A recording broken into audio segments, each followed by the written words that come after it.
judeus que eram filhos de gregos.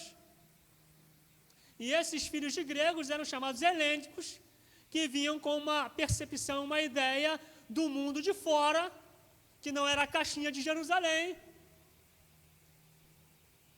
Eles tinham uma percepção maior do mundo, de cultura, de relacionamento, e havia divergências.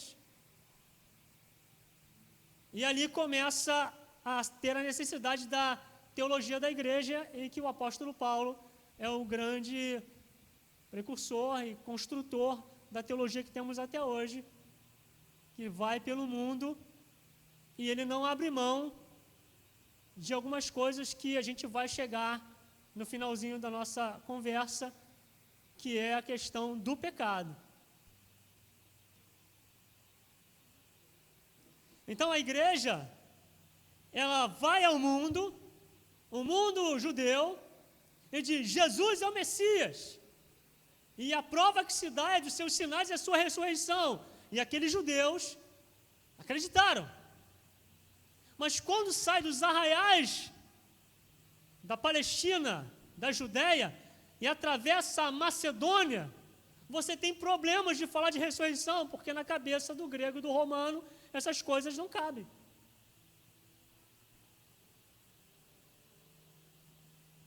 Esse é o grande desafio que a igreja tem, de ter iluminação nas Escrituras para revelar Cristo ao homem perdido.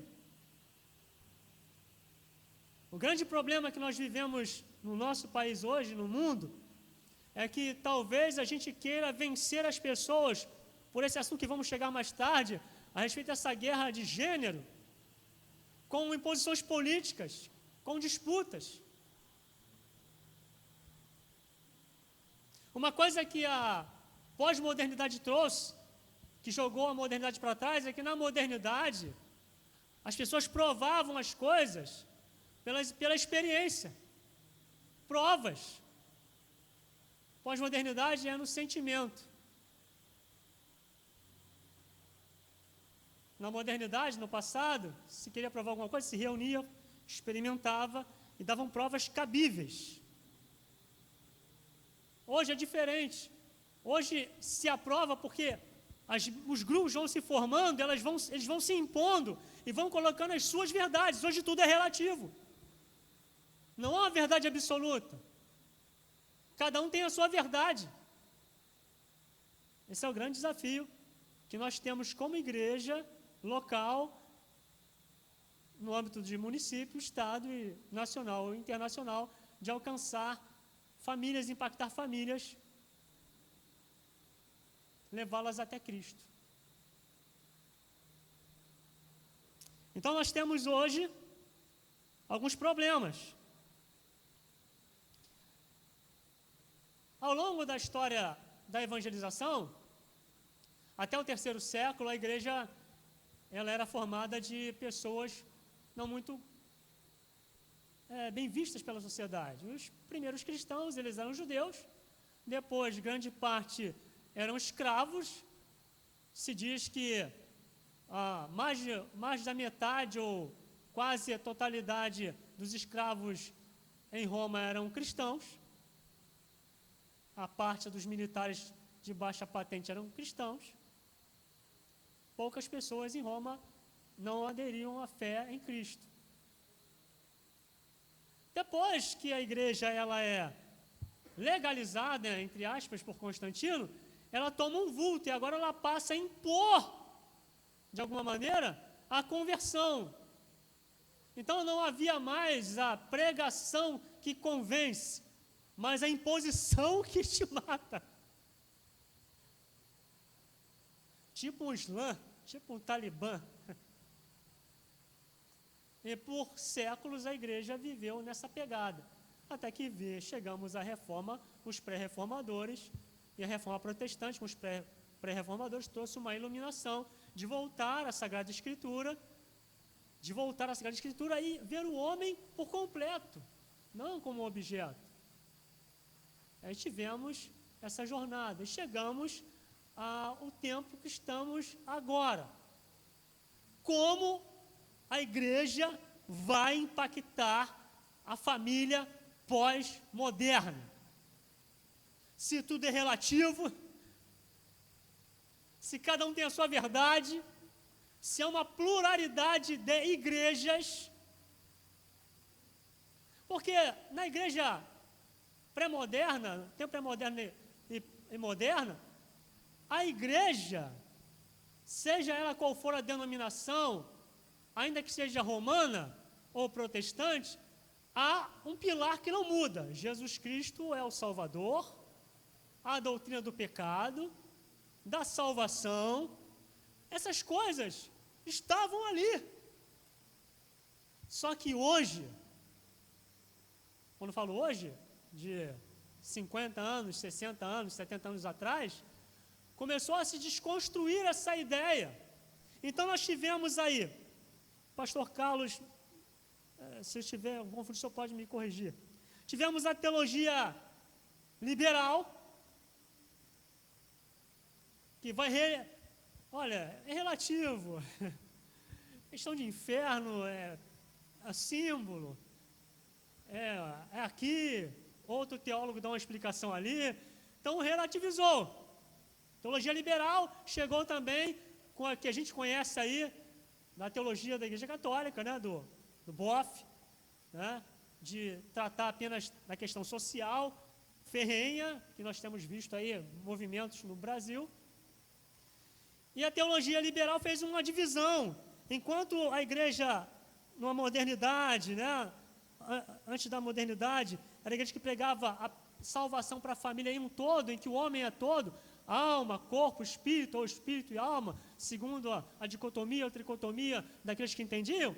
Essa teologia, ela vem dizer que, não, nós temos que tratar apenas do homem, esquece o espiritual. Esquece. Então, qual é a igreja que vai chegar a essa família? É uma igreja ideológica? Uma igreja que só tem uma mensagem física, não há o espiritual, não há o sobrenatural, não há uma mudança? Depois, agora há pouco tempo, nós recebemos, começando por Billy Graham, a teologia íntegra, né, que realmente é um desejo de alcançar o homem em um todo, evangelizar o homem em um todo, o que passa necessidades, o que está com problemas. Só que essa situação não foi para frente. Muitos interesses, muitas divisões. E no Brasil nós temos a missão integral, que já é quase uma cópia do BOF, só que é a versão evangélica, onde a gente é muito radical em combater as coisas que a igreja faz, que falam de cobrar o dízimo, de estar em quatro paredes, e de tal, e a gente visa mais o social. Tem os radicais e tem os mais, que a mente mais aberta. Eu estou falando que qual é a igreja que vai impactar a família? Essa igreja recortada, a teologia recortada, que não alcança o homem a levá-lo ao arrependimento, onde a minha teologia, a minha capacidade que vai levar o homem a conhecer a Cristo, não é diferente? Arrependei-vos e crede no Evangelho? Porque pense, Deus é muito perfeito no que faz, os seus planos. Veja, a igreja, nós recebemos a herança da tradução judaica, que é chamado judaico-cristã, pelos seus costumes, pela boa conduta, pela separação das coisas que a Escritura diz que é pecado. Então o judeu ele vivia completamente fora até a Segunda Guerra Mundial. Mesmo vivendo aí, o judeu ele colocava uma roupa para ir trabalhar, na sua comunidade ele colocava a roupa que era da comunidade, ele sabia quem ele era. Então nós herdamos os bons costumes, as questões que nos separam do pecado, toda essa herança teológica do Antigo Testamento, que Paulo vai revelar que fornicação, mentira, tudo isso é pecado, isso afronta a Deus. E aí há uma necessidade de fazer o quê? O que Paulo vai dizer antes de comer o pão? Que cada um faça o quê? Examine-se. É o pastor que vai me examinar? Quem vai examinar? Examine-se o homem a si mesmo, entenda, veja. Por isso, Deus falou para Moisés: pega o cordeiro, manda a família separar, se for muito pequena a família chama outros. E se tiver alguém que não é da família, tem que se circuncidar. Para fazer parte da família de Israel e comer da carne do cordeiro, tem que passar pela circuncisão, que é o pacto feito com Abraão. Então nós temos aí. E agora, a gente vai deixar para a gente conversar um pouco os tipos de igreja que vão alcançar essas famílias, porque quando a igreja ela vai ter o seu crescimento no Brasil, ela chegam os missionários, aí vêm as denominações, os batistas, né, os presbiterianos, as igrejas mais, que a gente chama de moderna, na questão da teologia, de explicar, de estudar. Depois vêm os pentecostais e trazem o carisma, trazem a manifestação de poder, e essas coisas vão trabalhando juntas. Mas mesmo que haja diferenças, questão das línguas, há uma única confissão, uma só fé, um só batismo, um só Senhor. O problema de hoje é que enfrentamos um grande desafio que virá para as próximas gerações, que é a teologia inclusiva. Alguém já ouviu falar sobre a teologia inclusiva? Alguém já ouviu falar da igreja inclusiva?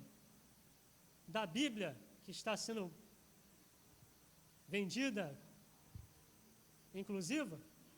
Alguém já teve contato com essa Bíblia? Alguém já ouviu falar sobre esse movimento de igrejas inclusivas? Então, esse movimento é por uma dificuldade que a igreja, quando eu falo igreja, o movimento cristão tem com o problema da homoafetividade e homossexualismo. Nós, em alguma parte, temos culpa por não buscarmos em Deus iluminação, graça e paciência para tratar esses irmãos que se foram, filhos de pastores, pessoas que estão no nosso meio, que têm essa tendência, essa queda, essa dificuldade em desejar a pessoa do mesmo sexo. E aí, quando a igreja ela não amadurece na questão da disciplina e do amor e do aconselhamento e da paciência, não a tolerância. Veja, olha, paciência é uma coisa, tolerância no sentido de deixar acontecer, exacerbar, é outra.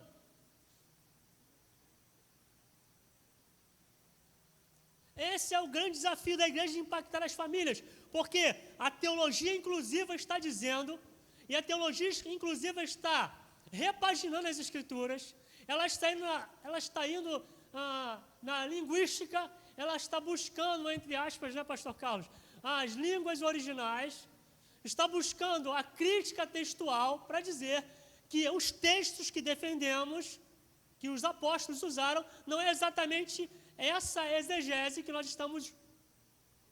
Não é essa exegese que deve ser a verdadeira para interpretar esses textos. Então está se construindo uma teologia que vai endurecer o coração da sociedade, não para receber Jesus, é porque vai dizer, eu tenho Jesus. É a minha verdade, onde a minha comunidade, onde a minha interpretação diz que isso não é pecado.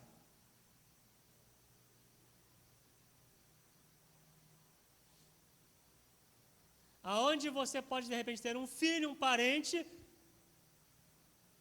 que se não for aqui, tratado, amado, cuidado e mostrar a verdade em amor, ele pode chegar a essa igreja e lá ele será batizado em nome de Jesus.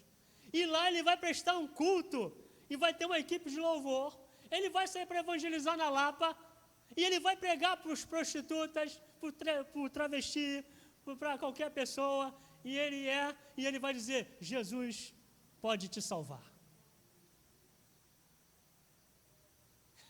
Meu irmão, tu está de bobeira? A coisa mais séria que a gente possa imaginar, meus irmãos. Impactar a sociedade será agora um trabalho interno para alcançar o externo. Porque realidade e as coisas que vemos, é que quase todos os dias vemos pipocar nas redes sociais que um cantor, um ministro, uma ministra, alguém disse que não é mais hétero e agora é LGBTQI, que é mais, não sei mais quem. Ele se descobriu. E essas comunidades estarão de portas abertas para recebê-los com uma teologia, com um culto, com amor. E ele vai fazer parte dessa comunidade. E aí nós vamos ficar com muita dificuldade para impactar essas pessoas, porque elas já têm uma convicção, ela já tem uma confissão, e ela vai dizer que já tem uma experiência de fé em Cristo, e o coração estará endurecido.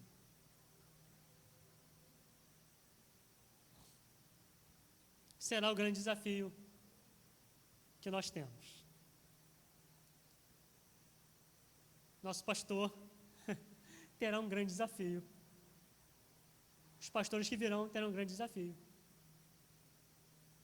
Porque o grande desafio da igreja não é ser uma igreja que estão dizendo que nós, que defendemos a teologia do pecado, que pecado é pecado, e a gente não abre mão, é que nós já estamos sendo chamados de pessoas que não têm nenhum senso de compaixão, extremistas, por defendermos uma ideia bíblica, somos extremistas. Há algumas verdades, há alguns que passam do limite? Sim. Mas a igreja não vai poder abrir mão da sua posição. Então, essa igreja, que eles já estão chamando da igreja moderna, porque a pós-moderna está surgindo, e eu ouvindo um teólogo, que já há muito tempo deixou de ser pastor, que está nas redes sociais e muito conhecido nosso, ele está formando agora um conselho de pastores, não é pastores, é uma sociedade evangélica fraternal para discutir esses assuntos e criar um arcabouço teológico para defender essa ideia. Não estou falando de gente pequena, estou falando de gente que tem, a gente chama brincando, de pedigree no evangelho. Então, daqui para frente, nós teremos muitos desafios como igreja, porque a teologia inclusiva, ela vai se chocar. Essas Bíblias estão sendo vendidas. Você pode, de repente, encontrar com alguém com um folheto inclusivo você vai receber. Talvez da Central do Brasil, ali, quem trabalha por ali, vai receber qualquer cara dessa. Um folheto dizendo que é relativo a essa questão de pecado. E no sentido de pecado da parte de pessoas do mesmo sexo, eles trabalham isso, mas não dizem que não é pecado se você fizer sexo antes do casamento entre pessoas do mesmo sexo, é pecado. Você faz uma recapeada do que é criar uma nova família, um novo conceito de sociedade e acabar com esse conceito que é bíblico e que Jesus mesmo disse. Vocês não ouviram os antigos, que disse Deus no passado, eu ratifico, deixará o homem, o seu pai e sua mãe, e unir-se a sua mulher, e ambos serão uma só carne. Agora, na prática, como nós vamos ter que lidar com isso? Paulo, quando fala aos Efésios, aos Coríntios, quando ele fala para Timóteo, perceba, Paulo fala assim: o bispo deve ser marido de uma mulher? O diácono deve ser marido de uma mulher? Não dado a bebedeira, não espancador? Porque a sociedade que Paulo está evangelizando e a igreja que ele está alcançando, havia poligamia. Então agora, para o padrão da igreja, para ser um bispo, uma mulher só. Veja como Paulo trata aquela igreja, aquela sociedade, que o cara veio para a igreja com 2 mulheres, ele vai mandar o cara embora das 2 mulheres? É um trabalho de desconstruir o que o pecado construiu. E agora há um trabalho de desconstruir o que Paulo e os apóstolos construíram. Por quê, meus amigos? A verdade é essa. Daqui a uns 10 anos, 20 anos, eu falava isso nas nossas reuniões na igreja, é que ou nós vamos nos tornar tão fundamentalistas que não vai haver espaço para ninguém, ou nós temos que realmente ter graça de Deus para sermos igreja fora daqui, nas nossas famílias e na sociedade, porque um jovem, vamos dizer, um menino que tem aqui 10 anos, daqui a 20 anos, 15 anos, ele está com 25 anos, ele vai conhecer uma menina. A menina vai chegar aqui, vai se render a Cristo, ou já vem com uma teologia, uma confissão cristã. Esse rapaz, vamos dizer que esse rapaz conheceu, ela se rendeu a Cristo, veio, se converteu, o pastor vai trabalhar esse pessoal todo, vai batizar, tal, e aí eles vão se casar. Só que essa moça, ela não tem o pai e mãe, ela tem 2 mães, ela tem 2 pais, ou ela tem um pai e mãe, e o homem se transveste de mulher com a mulher, é essa parada. O pastor vai ministrar o casamento, vai entrar a família da noiva. Como é que nós vamos lidar com isso? Vai botar a mão, expulsar, clamar o sangue, tocar corinho de fogo, mano? O que a gente vai fazer? O que nós vamos fazer, pastor Carlos Costa? O que nós vamos fazer nessa parada? Meus irmãos, coisa doida. Ou nós seremos uma igreja madura, indivíduos, para respeitar essas pessoas, tratá-las com amor, carinho, decência, ou vamos nos tornar loucos se nos deixarmos levar por questões políticas. Porque veja bem, a questão dessa ideologia ou da teologia que nós falamos aqui é algo que é trabalhado já, irmãos, no mundo inteiro. Isso é uma batalha espiritual de principados e potestades, que é uma luta de magnitude que a gente não entende, que chega à mente das pessoas, mas o indivíduo, ele precisa ver em nós Jesus. Precisa ver na igreja local Jesus. Eu vou dizer por mim, digo eu, não o Senhor, que se uma família dessas, nos tempos de Jerusalém, se encontrasse com Jesus, Jesus entraria nessa casa, comeria com essas pessoas, falaria e ia dizer, pecado mata. Mas ele jamais iria virar as costas para essas pessoas. Jamais ele iria tratar essas pessoas como segunda categoria. Jamais. É esse o grande desafio para impactar as famílias daqui para frente. Como lidar com isso? Talvez, eu até brincava lá na igreja, que seja, vou colocar o meu exemplo, meu filho Vitor, casou com a menina, tem 2 mães, 2 pais, nasceu meus netos, aí meu neto vai lá em casa, eu vou dizer, meu filho, ó, cuidado que esses 2 vovô é do capeta, não dá muita ideia para eles não. Você imagina que loucura na cabeça de uma criança? Você imagina que a luta, a batalha é tão grande que vai culminar com a volta do Senhor, porque vai chegar um tempo em que Paulo está dizendo, vão juntar para si mestres segundo o seu coração, o que eles querem ouvir, e isso é irrevogável, vai acontecer. Mas enquanto estivermos aqui, devemos fazer o que o apóstolo Pedro e o Tiago e Judas, aqui parafraseando eles, defender a fé que uma vez foi dada aos santos. Jesus Cristo salva, Jesus Cristo cura, batiza com o Espírito Santo, arrependei-vos porque é chegado o reino de Deus, teologia do pecado, pecado é pecado, salvação é salvação. Beleza. Mas para isso, temos que voltar às Escrituras.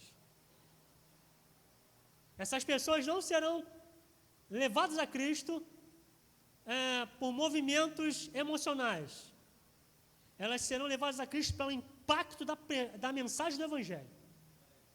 Pregada com autoridade, vivida na autoridade. Esse é o grande desafio. Esse é o grande desafio que nós temos. Teremos novas igrejas, novos ministérios, novas teologias. Tudo é relativo. E precisamos ensinar os nossos filhos aqui. O pastor Carlos me enviou um vídeo ontem, esse vídeo é um pouco mais antigo, do banheiro coletivo. Das nossas escolas, os nossos meninos, nossas meninas, estão sendo mais bombardeados do que nós. Quando a gente era moleque na escola, tinha tapa para jogar um futebol, né? Cada um já lá no banheiro, tá só homem, blá, blá. Hoje não, irmão. Nossos pequenos são bombardeados todo dia. Já tem agora livrinho, já tem desenho, já tem toda uma estrutura para desconstruir na mente das pessoas o problema do pecado.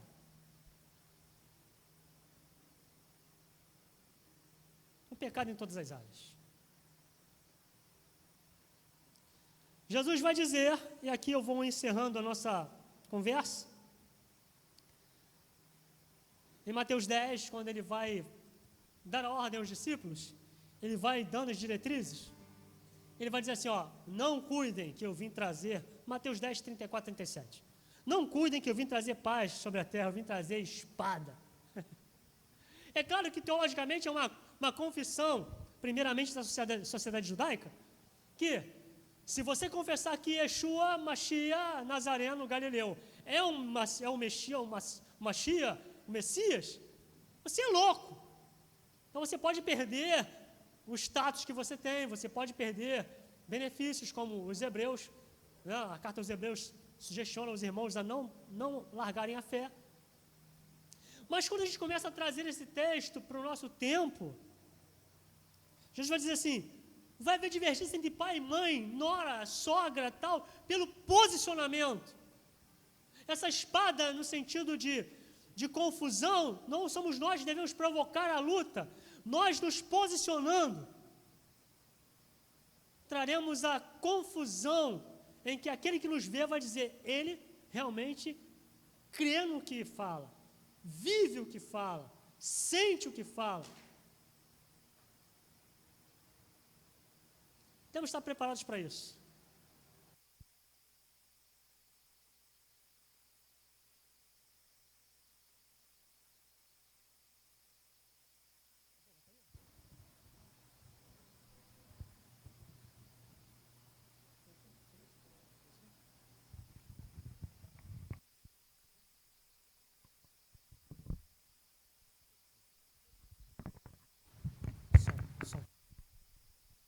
Beleza? Então vou terminando aqui. Evangelizar o mundo. O primeiro mundo que devemos evangelizar é o mundo da nossa casa. Nossa casa é o mundo, irmãos. A mente dos nossos filhos é um mundo. Um mundo diverso, multiverso, um monte de coisa de louco nesses dias. Para apacentar com teu filho, assistir as coisas que ele assiste. Para ouvir um pouco, para saber o que ele está pensando. Por isso que quando a gente para a gente encerrar a nossa conversa, veja como Deus trabalha esse sentido para o Israel. Israel teve problemas. Mesmo Israel sendo todos os dias convocado para ouvir, você deve atar a palavra. Por isso se coloca nos umbrais da casa. Fala a caminho, sentado. Oh, glória. Conta para o teu filho, quando eles olharem essas pedras aqui, eles vão perguntar para você, não é para Moisés que já morreu, para Josué. Ele vai perguntar em casa: pai, chega aí, que pedras são essas que estão ali? Aí o pai vai dizer: senta aqui com o papai. Essas pedras aqui foi no dia que nós atravessamos o Jordão e Deus nos deu a vitória no território de Canaã. Isso aqui é um marco da nossa fé. Deus entre nós.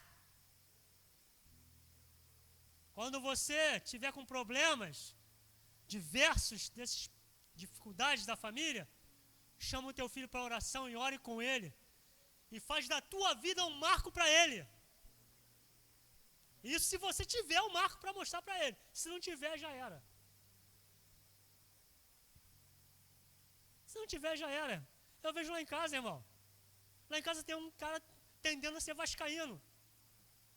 O menor, a gente não pode dar mole para ele. O Flamengo tá mal, tal, aí ele já quer botar a camisa. Não, calma. Uma vez Flamengo, sempre Flamengo. Tu conta as histórias, tal. Ele não entende nada, mas o outro ali já, né, Vitor? O Vitor já foi catequizado, já está. Entenda, irmãos. Se nós não fizermos a nossa parte como igreja em casa, membro da igreja, nosso pastor vai ficar careca. Os obreiros também. Porque a responsabilidade nossa, o ouve Israel, é eu, como Israel, ouvir o Senhor meu Deus. E ensinar para os meus filhos o que o Senhor meu Deus fez na vida do meu pai, na minha vida e na vida dele. Esse é o grande impacto de evangelização que nós devemos ter como família. Desafio da teologia que está por vir, das igrejas, da modernidade, pós-modernidade, mas começa a pensar no impacto em casa, na educação, no ensinamento, no relacionamento, na comunhão. Para chegar aqui nós temos uma igreja fortalecida, uma igreja obediente às Escrituras, uma igreja que sabe o seu papel e uma igreja que sabe quais são os seus desafios. O nosso desafio na pós-modernidade é ser mais santificado, mais iluminado, amar cada vez mais, abundante em amor para as gerações que virão depois de nós. Porque vai ser pedreira, irmão. Não é como os nossos pais e avós que passavam na birosca, tinha um cara tomando uma cana e Jesus te ama, e fazia efeito no coração dele.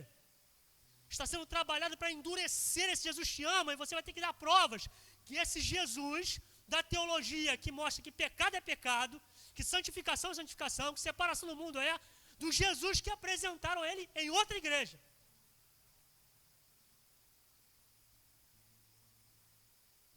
Vai caber a nós, com as nossas literaturas, o estudo da palavra, a dedicação dos mestres da igreja, dos obreiros, dos irmãos, de cada família, fazer a sua parte para impactar as famílias. É um assunto que dá pano para manga, mas eu busquei sintetizar e espero que tenha contribuído com os irmãos nessa tarde. Curva essa cabeça, vamos orar. Senhor, nós te agradecemos, te louvamos pela tua misericórdia, pela tua bondade. Sabemos, ó Pai, dos desafios que virão, Senhor, Pedimos a Ti, Pai, abençoe a Tua igreja cada vez mais. Abençoe os pastores, os mestres da igreja. Aqueles que têm o dom do socorro, que trabalham, Pai. Que sejamos uma igreja que tenha discernimento, Pai. Abundante em amor, mas que não tolere o pecado. Uma igreja firme, Pai, nas Escrituras, na teologia bíblica, Pai, que defende o Teu nome e é no poder do Teu Espírito Santo, Pai, nós vamos avançar. Guarda, Pai, as gerações que virão depois de nós, nossos filhos, nossos netos, que sejam homens e mulheres cheios do Teu Espírito Santo, conhecedores da Tua palavra, profetas poderosos, ó Pai, de maneira que quando abrirem a sua boca, Pai, sejam como Estevão, Pai, que fale o coração dos homens e estremeça, porque quem ouvia Estevão eram os doutores daquele tempo. Que os doutores, ó Pai, segundo o coração dos homens desviados, possam estremecer quando as gerações futuras falarem de Ti, Pai. Assim pedimos a Tua bênção sobre a Tua igreja, sobre o Teu povo, em nome de Jesus. Amém. Deus abençoe, irmãos.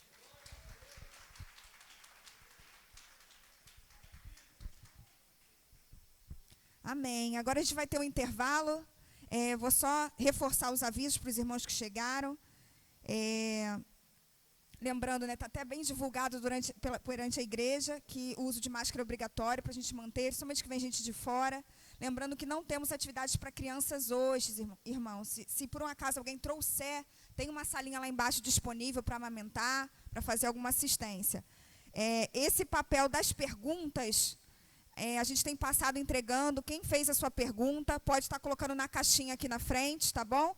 Se possível, coloca o nome do irmão ou do pastor palestrante que vocês querem que respondam mais tarde, tá bom? A gente conta com as perguntas do irmão para enriquecer, tá bom? O nosso congresso. Vamos ter 20 minutos de intervalo, amém?